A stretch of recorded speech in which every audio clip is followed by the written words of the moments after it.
ఒక పెళ్లి విందుకు ఒక ధనవంతుడు ఒక పేదవాడు వెళ్లారు. వేదిక అద్భుతంగా అలంకరించబడింది. వెలుగులు మెరుస్తున్నాయి. వంటల సువాసనలు గాలిలో పరిమళిస్తున్నాయి. ధనవంతుడికి ప్రత్యేక స్వాగతం. వెండి పాత్రలు, బంగారు గిన్నెలు, రకరకాల వంటకాలు వరుసగా వడ్డించబడ్డాయి. చివరికి అమృతంలాంటి పానీయం కూడా అతని ముందు ఉంచారు. అదే సమయంలో పేదవాడికి జనసందోహం మధ్య ఒక మూలలో చోటు దొరికింది. ఒకే రకం వంటకం, తాగడానికి సాదా నీళ్లు మాత్రమే. కొంతసేపటికి ధనవంతుడికి దాహం వేసింది. అతని ముందే అమృతముంది, కాని ఎంత ప్రయత్నించినా అది గొంతులోకి దిగలేదు. ఎంత విలువైనదైనా ఆ క్షణంలో అతనికి ఉపయోగపడలేదు.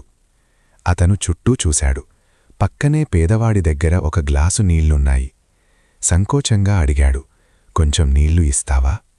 పేదవాడు ఎలాంటి సందేహం లేకుండా తన నీళ్లు ఇచ్చాడు.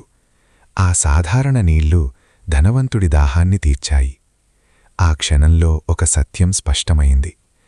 ధనం అన్నింటినీ కొనగలదు, కాని ప్రతి అవసరాన్ని తీరుస్తుందా?